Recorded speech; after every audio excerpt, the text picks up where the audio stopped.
Technique ক্লাসে তোমাদের সকলকে স্বাগত।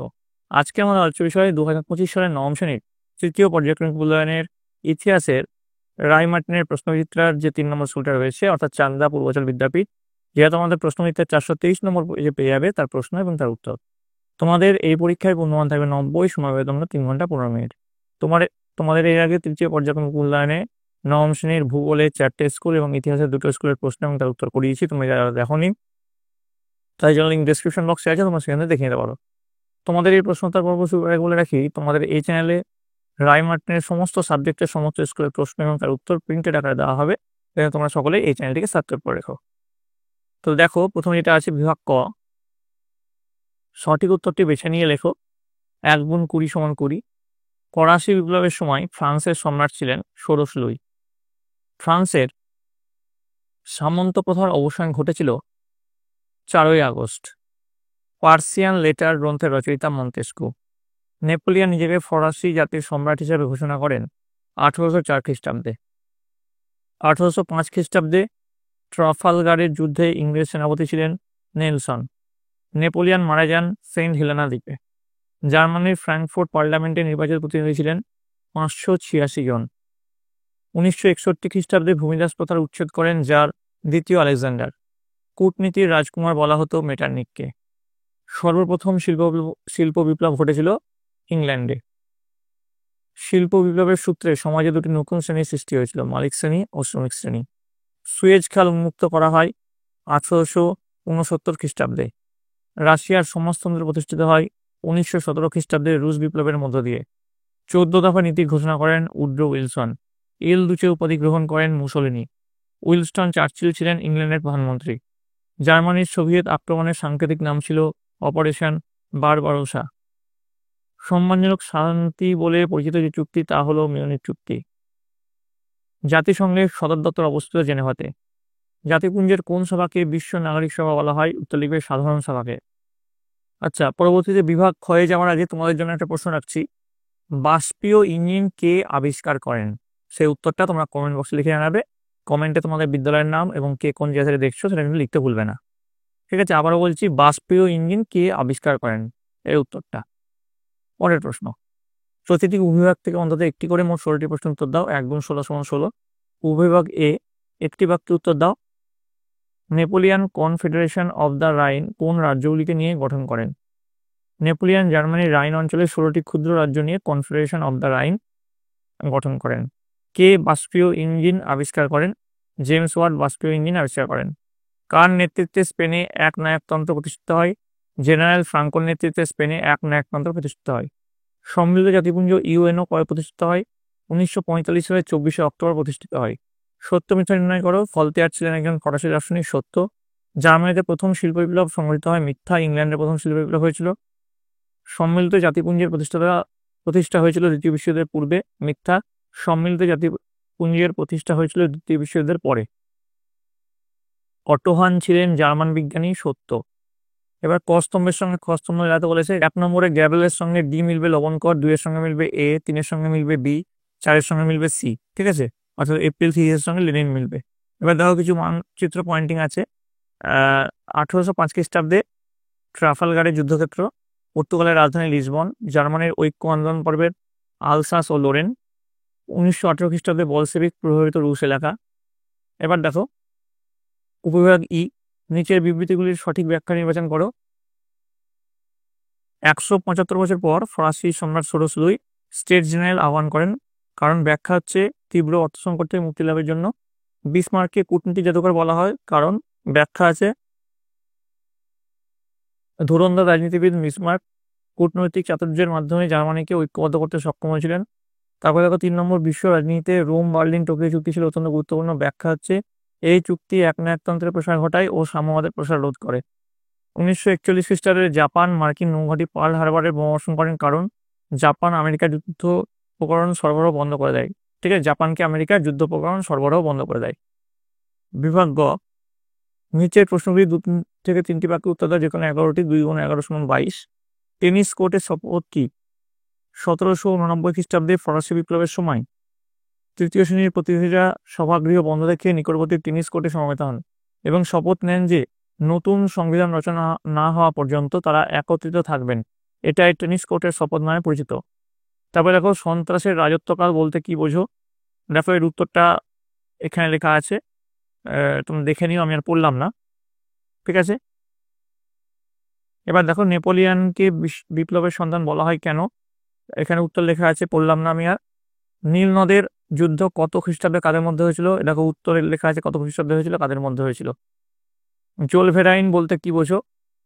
জোলভেরাইন একটি শুল্ক সংগ্রহ, এখান থেকে তোমরা লেখা শুরু করবে, ঠিক আছে। আশা করি দেখে নিয়েছো। নিকট প্রাচ্য সমস্যা কি? উত্তর এখানে লেখা আছে। শিল্প বিপ্লব বলতে কি বোঝো? দেখে নিও উত্তরটা। আফ্রিকা ব্যবচ্ছেদের দুটি কারণ লেখো। দেখো দুটো পয়েন্ট লেখানো হয়েছে, একটা হচ্ছে অর্থনৈতিক কারণ, একটা হচ্ছে জাতীয়তাবাদী প্রতিদ্বন্দ্বিতা, ঠিক আছে। তারপর দেখো নতুন অর্থনৈতিক নীতি বা নিউ ইকোনমিক পলিসি কি? দেখো উত্তরটা এখানে লেখা আছে। তারপরে দেখো হেরেনভগ তত্ত্ব কি? হেরেনভগ তত্ত্ব এখানে লেখানো আছে। আটলান্টিক সনদ কি? নেক্সট আছে, দেখো দেখে নাও উত্তরটা। হিরোশিমা ও নাগাসাকি শহরে কোন দেশ কবে বোমা বর্ষণ করেন? হিরোশিমাতে 6 আগস্ট হয়েছিল, আর নাগাসাকিতে 9 আগস্ট হয়েছিল। এই দুটো ডেট যাতে গুলিয়ে নেওয়া যায়, হ্যাঁ। অনেকের এটা গন্ডগোল হয়, কোনটা 6 আগস্ট কোনটা 9 আগস্ট, ভালো করে দেখে নেবে। ঠান্ডা লড়াই বলতে কি বোঝো? উত্তর দেখে নাও। বিভাগ ঘয়ে চলে আসছি। ফ্রান্সকে ভ্রান্ত অর্থনৈতিক জাদুঘর বলার কারণগুলি লেখো, ঠিক আছে। এটা 4 × 6 = 24 আছে। দেখো কি কারণ এখানে উল্লেখ করা আছে। প্রথমে ভূমিকা আছে, তারপরে পয়েন্ট অনুযায়ী লেখানো আছে। দেখো আমি স্ক্রল করে যাচ্ছি।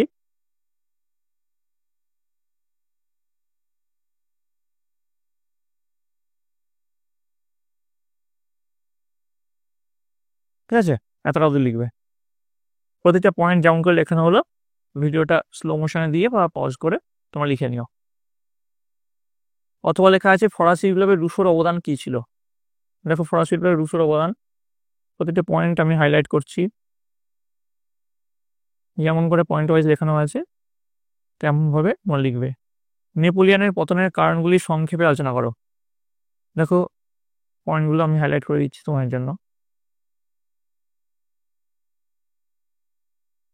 আশা করি লিখে নিয়েছো। তারপরের প্রশ্ন আছে মহাদেশীয় ব্যবস্থা। দেখো মহাদেশীয় ব্যবস্থা সম্বন্ধে টিকা।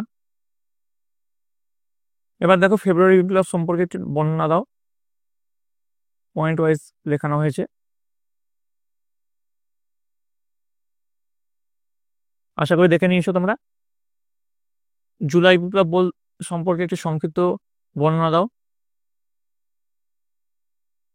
তারপরে দেখো শিল্প বিপ্লব সম্পর্কে মার্কস অ্যাঙ্গেলসের মতামত লেখো। দেখো পয়েন্টগুলো দেখে নাও।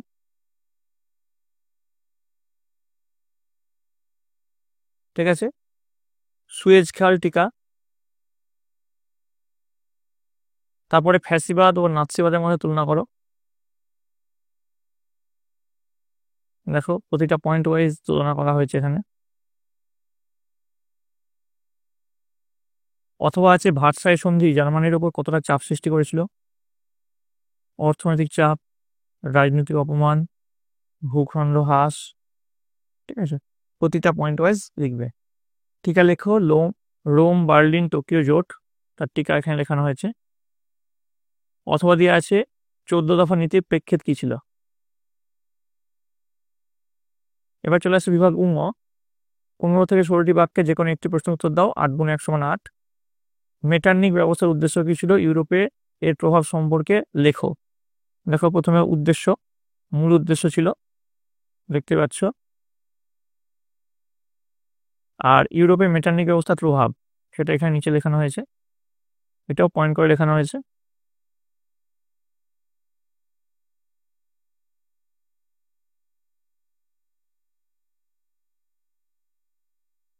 ঠিক আছে, এতটা লিখলেই আমাদের এটা হয়ে যাবে। আশা করি সকল দেখে নিয়েছো। চলো পরেরটাতে, বলশেভিক বিপ্লবের আর্থ সামাজিক ও রাজনৈতিক পটভূমির বর্ণনা দাও। তো প্রথমে আর্থ সামাজিক পটভূমি আছে, পয়েন্ট করে লেখানো হয়েছে।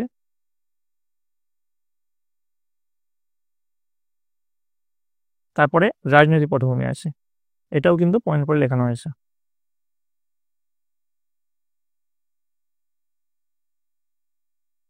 যেমন করে লেখানো হয়েছে তোমরা ঠিক তেমন করে লিখবে। তারপরে দেখো দ্বিতীয় বিশ্বযুদ্ধের কারণ ও ফলাফল আলোচনা করতে বলেছে, 3+5 আছে। প্রথমে কারণ সমূহ পয়েন্ট করে লেখানো আছে, দেখো 1, 2 নম্বর পয়েন্ট, 3 নম্বর পয়েন্ট, 4 নম্বর পয়েন্ট। এবার দেখো ফলাফল লেখানো হয়েছে, প্রতিটা ফলাফল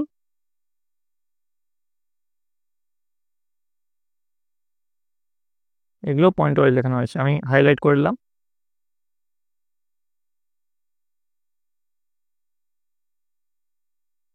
ঠিক আছে, আশা করি তোমরা সকলে দেখে নিয়েছো ভিডিওটা পজ করে। তো এই ছিল তোমাদের নবম শ্রেণীর তৃতীয় পর্যায়ক্রমিক মূল্যায়নের ইতিহাসের প্রশ্ন এবং তার উত্তর। তোমাদের যদি এই ভিডিওটা ভালো লেগে থাকে অবশ্যই একটা লাইক করবে, বন্ধুদের কাছে অনেক অনেক শেয়ার করবে। আর এই প্রশ্নই যে হুবহু তোমাদের আসবে তারপর মানে নেই, এরকম টাইপের প্রশ্ন আসবে। তোমাদের বইটা খুঁটিয়ে ভালো করে পড়ো, তারপরে এইসব প্রশ্নের প্র্যাকটিস করতে হবে। আর এর পরবর্তীতে তোমরা কোন সাবজেক্টের প্রশ্ন উত্তর চাও কমেন্ট লিখে জানাও। কমেন্টে তোমাদের বিদ্যালয়ের নাম এবং কে কোন জায়গা থেকে দেখছো সেটা কিন্তু লিখতে ভুলবে না। তোমরা সকলে মন দিয়ে পড়াশোনা করো, তোমরা সকলে ভালো থাকো, তোমরা সকলে সুস্থ থাকো।